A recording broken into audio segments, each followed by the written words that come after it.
Hello everyone, and welcome to the Reddit Railway. My name is Victor, and I'll be your driver. Today's destination is r/malicious compliance, so all aboard!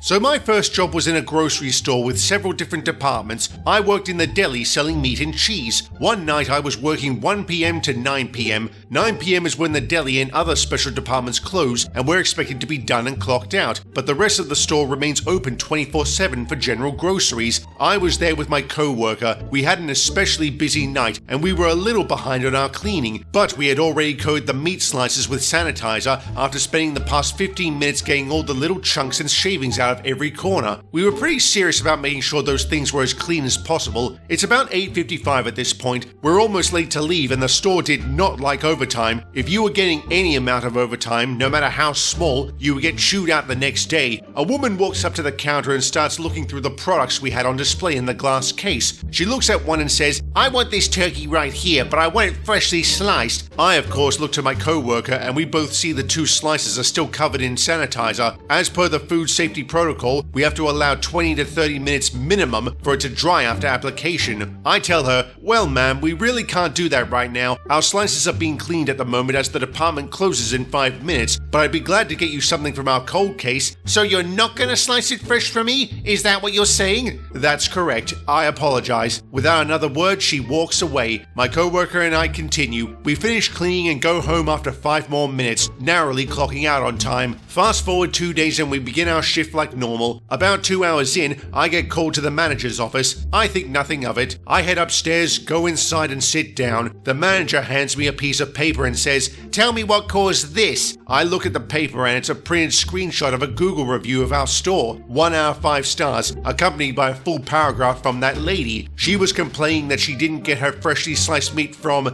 the rude employee, describing me specifically. I explain what happened. The manager is getting heated and begins to cut me off while I'm speaking. She says, "Why would the slices be covered in sanitizer at 8:55? You're scheduled to work until 9 p.m. I said, "Yes, I am, but since I'm constantly being reminded to not go overtime, I usually start cleaning them around 8:30 p.m. The manager gets even more upset and raises her voice. "I don't care. That's not how it works. If you have a customer, you serve them, and you'd better start making sure those shelves are filled before you leave, or you won't be working here anymore. Now get out." I'm pretty salty at this point. I go back down to the department. My co-worker asks what happened and I told him. He says, "So they want everything done before we leave?" I said, "Yep," and without another word, he knew what we needed to do. 9 p.m. hits as usual and our shelves are at the usual standard of half full. But seeing as we've been given a new standard, we decided to stay and make sure we did as instructed. We spent the next several hours slicing until every single tray of meat and cheese was full. This was well past closing, by the way. We had plastic totes in the fridge full of cheese wrapped up in half-pound blocks for ease of sale. We decided to fill that tub over the brim with every single type of cheese we had available. We cut up around 70 pounds of cheese and wrapped it up in the fridge. We also had a Subway-style counter where we made sandwiches to order and sold pre-made ones. We made double the usual amount of sandwiches and filled the shelves as requested. By the time we were done, not a single shelf had an empty spot. Afterwards, we started cleaning and closing. It was around 3 a.m. when we finally left. The department opens at 5 a.m. We were exhausted, but our spiteful overtime venture made us feel pretty good. We got around 6 hours overtime from it. We both came in the next day at the usual time expecting some sort of retaliation, but no.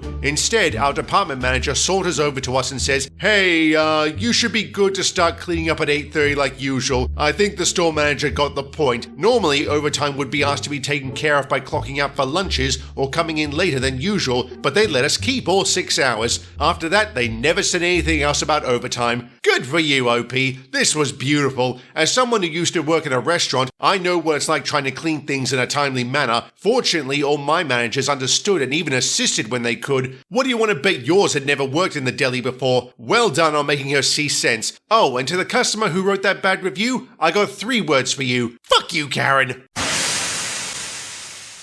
Summer is here and temperatures are approaching 85 degrees Fahrenheit on the hotter days. I'm located in Northern Europe and this is really hot for us. The humidity is skyrocketing. Leave a cold drink out on the table and it will condense as hard as I am sweating, puddles underneath and all. We don't have an air conditioner at my office and probably never will. When the weather gets like this, the office turns into a sauna and there is nothing we can do about it. We survive as best we can by wearing fewer clothes. At normal temperatures, we wear the typical professional garb. When it rises, we typically go for light dresses and skirts for the women and shorts for the men. The unspoken rule was to keep the designs professional, no Bermuda shorts, bikinis or clothes with eye-searing colors. You know, common sense. However, this year, shorts suddenly became a problem. If you have never experienced the glory of arbitrary rule changes before, then I envy you. What happened is we got a new manager at the start of the year. Unfortunately, this new manager had new manager ideas. Without warning and a couple of days into the steaming season, the manager decided that shorts were unprofessional. He ordered the men in the office to go back to wearing heatstroke-inducing long pants. This was done without any meetings or discussions. The new rules were to take effect immediately. I and the rest of the men in the office were none too pleased. We had gone from being uncomfortably hot to sporting our own little steam ovens. I'm talking a 2 buns and 2 eggs combo. Grumbles were had all around. It should be said that when I think something is unfair, I can get a bit confrontational. I won't take just because as a good enough explanation. Basically, I don't play nice with arbitrary rules. So the day after the change, I asked the new manager for the real explanation. After a bit of back and forth, he finally said, "Shorts are unprofessional because no one wants to look at hairy man legs." I honestly didn't know what to say because how do you argue against stupid? So I went on with the rest of the day and tried to figure out how to get this insane rule changed. I sure as hell wasn't going to suffer like this all summer.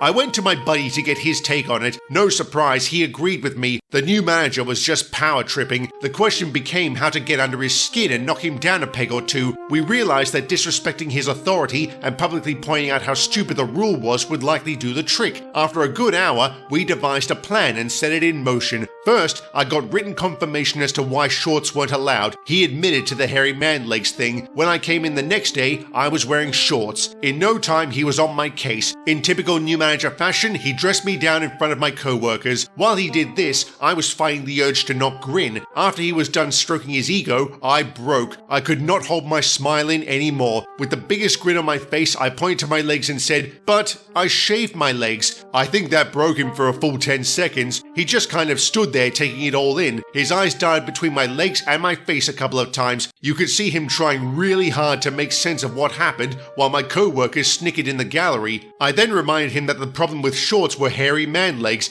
As they were no longer hairy, shorts should no longer be a problem. I wish I could tell you that it devolved into an epic meltdown, that it became some epic struggle as to who would get fired for what, but that didn't happen. Instead, after a short while, still surrounded by the majority of the staff, he declared that the men could go back to how it used to be. I haven't suffered any retaliation yet, and it seems nothing is going to happen. Let me tell you, this is the gift that keeps on giving. Every time he and I interact, his eyes keep dying towards my shaved legs. I find it absolutely hilarious, and I'm honestly considering keeping them shaved until it stops demanding his attention. I have acquired a new nickname in the office. Many of my co-workers have taken to calling me Summer Legs. Ah yes, new managers and their ideas. They can either be wonderful and revolutionary or catastrophic and nonsensical. This one was a complete nong. He was absolutely power tripping. Bravo on making him revoke his stupid policy. Maybe you should apply those powers to get an air conditioner for your office. It has to be a health and safety issue that you don't have one. Maybe you should threaten to come in completely shaved if he doesn't comply. And I mean Manscaped style shaved. It'll drive him nuts trying to get that image out of his head. Anyway, we've come to the end of our journey. Thank you for traveling on the Reddit Railway, and we hope to see you again soon.